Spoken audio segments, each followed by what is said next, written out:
So I've loaded in the Linea docs, and this is one of the free samples of a campaign file. And what I want to talk to you about today is some of the underlying structure of map tools. I've been digging into it a little bit, and I've figured out a fair amount. So this red blood splatter here, this is actually a drawable. So we'll go over here to drawables, and we'll get, let's see, it looks like it's a red outline with a white background. Okay, cool. So if I wanted to kind of repeat that, go there, there, there, and there. I've roughly reproduced the drawing here.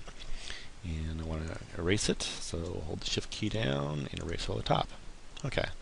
Now, I don't know, it'd be nice if I could, what if I wanted to move this blood splatter over a little bit? There's no mechanism to select the drawables. Once they're placed, you can't move them or edit them. You can't change the color. You can't do anything. All you can do is erase it and draw a new one.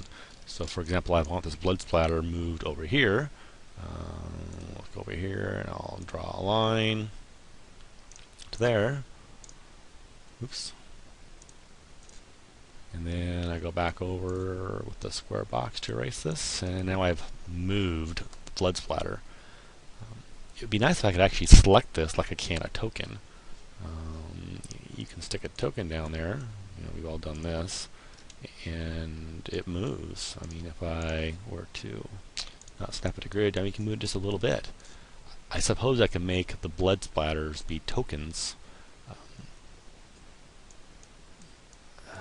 It just seems a little strange that you can't really edit the drawable entities. So I figured I'd make my own little program and extract the components of how Map Tools handles its underlying data structure. Now, obviously, this is a little more complex than what I want to deal with. There's a lot of stuff in this campaign. So let's make a new campaign and go to drawables, and I'm just going to use rectangles for now because they're nice and easy. We'll make a black and a white box over here, and we'll make a black and a green box over here. And let's say I wanted to delete the white box, so you hold the shift key down, and now it's deleted. And if I wanted to draw a new version of it, we'll make a little skinny one like that. Okay, so we're going to save that campaign, save it as test boxes. Okay, now I'm going to run my little app. And so what my application does is it basically just sucks the data in raw, displays it. It has some issues because it's just something I'm throwing together. So here's the first box I put in place. Yes, my bounding boxes have problems. It starts at the origin and goes out. I'm still trying to figure that one out. So there's the white box I did, and the second box was the green box. And the third box was the erase box, which is this green erase one. It's kind of half opaque. And the last one was this little rectangle, the vertical rectangle I wrote. So the map save file actually has all the geometry I just got done doing. So, and as you can tell, I should be able to select them fairly easily, and then you should be able to move them. I'll probably update my app to show the bounding boxes better and how you could actually move them if you wanted to.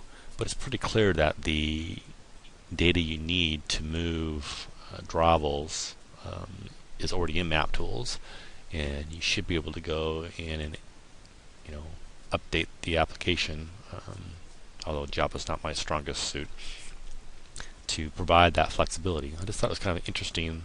I've always assumed that they were editable because they were converted into some sort of bitmap layer, and thus you couldn't edit them. But it's not true. The data is actually stored as rectangles, and you could in theory, edit them and move them around.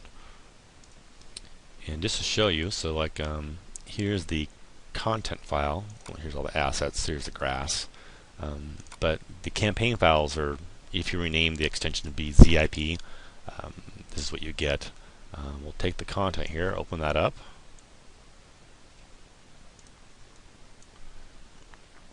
And you will see that inside here, here's our zone, which is our map.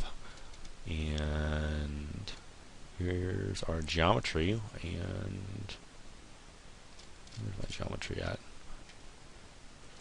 There's my color. I got a line thickness of 3.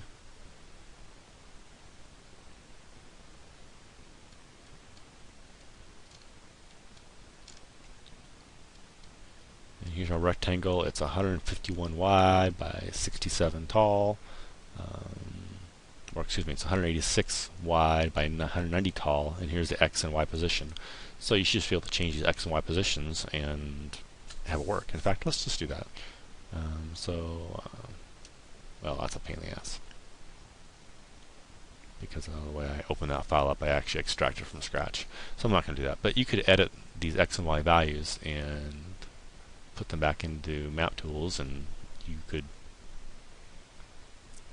by hand, move those rectangles.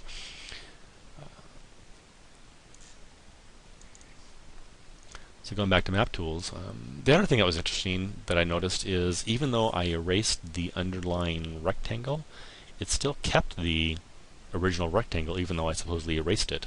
So these are just layered on top of each other. So it got me to wondering, if I had made 1,000 rectangles and decided I wanted to erase them all those rectangles are still stored in memory and in a file. And that just seems very inefficient. You would think that if you erased a large block of drawing objects, that they would just be deleted from the map. Why keep them around? You can't really undo anything. I mean, if I draw, well, their undo support is quirky in my opinion. So I draw the red rectangle and do a Control Z, it doesn't undo, and I don't think you can undo anything here. I can cut it.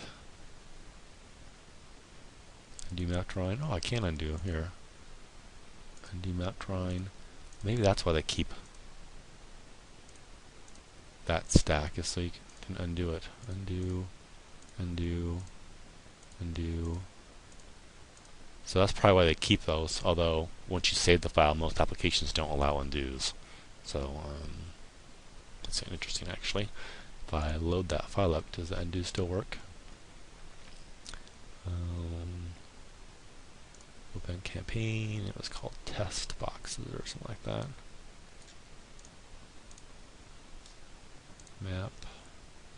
I can't undo it. So yeah, just like all applications, once you save the file and reload it, you can't really undo it. So I don't see the point of keeping the underlying geometry. Maybe I've missed something, but that's what I learned so far in my adventures into dissecting how Map Tools works.